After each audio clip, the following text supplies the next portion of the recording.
I'm Nick, and I like comics. Hello, I'm Adam, and I know comics. Welcome to another episode of Imperius Arcs, where we cover major story arcs and other comic-related tidbits to better inform and nerdify the world. Today we'll be discussing and filling you in on Giants' X-Men #1, which is really the launching point into the X-Men team that many people know and relate to.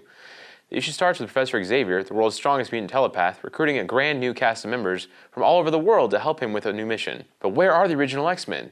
We'll get to that in a minute. But first, the new members. The New Mutants, not to be confused with the comic book titled New Mutants, are Kurt Wagner, Nightcrawler, a German circus performer with an enhanced agility and the power of teleportation. He's also blue and looks like an elf. Wolverine, who can heal wounds instantly and has metal claws that shoot out of his hands. His other power is that he's Canadian. Sean Cassidy, Banshee, an Irishman who possesses a sonic scream that can harm enemies' ears and miraculously allow him to fly via its vibrations. Aurora Monroe, Storm, can manipulate the weather and was worshipped as a goddess in her home valley in Kenya. Next is Japanese mutant Shiro Yoshida, Sunfire, who can, as his name suggests, absorb solar radiation, allowing him to surround himself in a fiery aura, shoot flames, and fly around. Peter Rasputin, Colossus, is a gentle Russian farmer that can cover his body in organic steel and is super strong.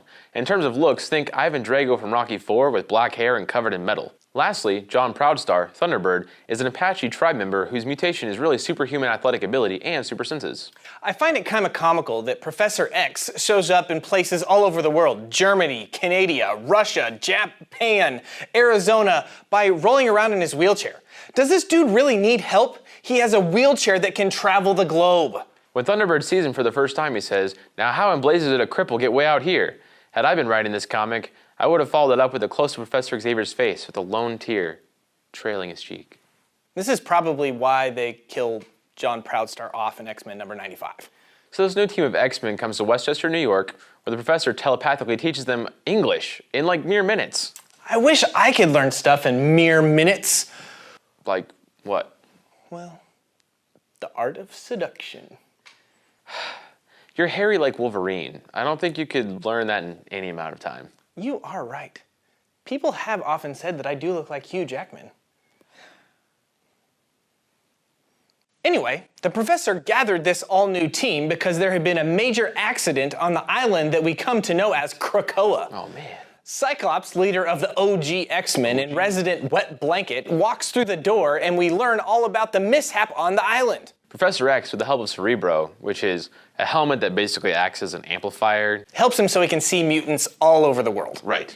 Found a massively powerful new mutant on the island of Krakoa in the South Pacific. So Cyclops and his team of Angel, Iceman, Marvel Girl, Lorna Dane, and Havoc head off in their new Stratojet and fly to the island. This team lands on the island. Iceman jokes about Cleveland. Cyclops berates him because that's what Cyclops does. Then suddenly Cyclops is all alone, eyes uncovered with no more powers. He has no psychic link with the rest of the team. He climbs aboard the Stratojet and then flies back to the mansion. Professor Xavier helps him rebuild an eye visor and then goes off to recruit these new mutants to figure out what is going on Krakoa. The new team heads off to the island, minus Sunfire because he's a giant baby. But as they're flying to the island, he shows up outside of the jet and says, "Hey, let me in!" Whining because he's kind of a whiny baby. After landing, the team splits up into 4 different groups: Banshee and Wolverine, Storm and Colossus, Cyclops and Thunderbird, and Sunfire and Nightcrawler, or as I like to call them, the Axis. The Axis? Yeah, because they're Japanese and German, like World War II, Japan, Germany. Shortly after they land, the Stratojet disappears and a weird temple pops up in the middle of the island. Cyclops and Thunderbird are attacked by vines and plants. Colossus and Storm are attacked by rocks, and Wolverine and Banshee tango with giant river crabs. That'd be a really good band name, Giant River Crabs. Or River Crab Tango. Birds are messing with Nightcrawler and Sunfire, and the team finally makes it to the giant temple that popped up in the middle of the island. Colossus breaks down the door, and the new team finds the original X-Men bound and tied by vines and various foliage. The captives are freed, and everyone goes home. Easy peasy. Psych! As they are leaving the temple, the island of Krakoa starts to shake and morph and change into a giant humanoid mutant. What? The island is a powerful mutant that the professor saw with Cerebro. Years ago, an atomic bomb detonated on the island with the radiation linking everything together until this new mutant was formed. Krakoa fed on the life force of the original X-Men, so it let Cyclops go, knowing that it would bring back more mutant food. All 13 of the X-Men, plus Professor X, join in a massive fight on the island. The defeat of this island is pretty crazy. Are you ready? Yeah. Professor mentally assaults Krakoa's mind to constrict him. Storm flies in the air and uses her lightning to re-energize Lorna Dane's magnetic powers, and, using those powers, she sends lightning to the bottom of the ocean to break away Krakoa, the island, from the Earth's crust. Iceman makes a boat out of ice, everyone jumps in, and then Cyclops and Havoc propel the boat forward with their respective powers. While this is going on, physics breaks, and the island starts floating out of orbit into space. The team is saved from the whirlpool left by Krakoa because Iceman turned their ice boat into an ice submarine. Quick thinking. And then the Stratojet shows up, piloted by Magic, and rescues the team. Hooray!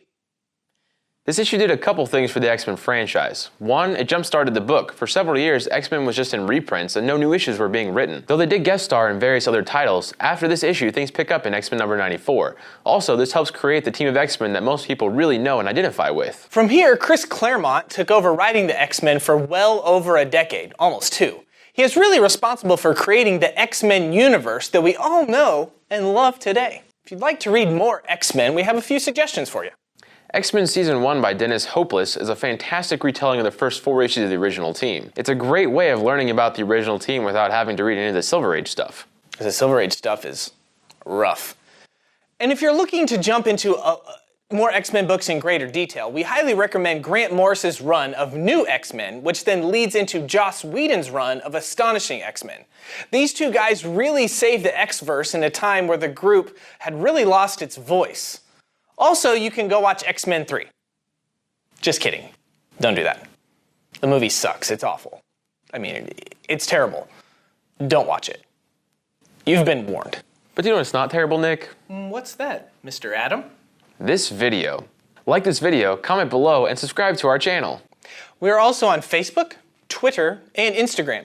Until next time, I will be scouring the interwebs, probably Amazon, maybe eBay, looking for a wheelchair that I can just go around the Earth and recruit as many new mutants as possible, as fast as I can.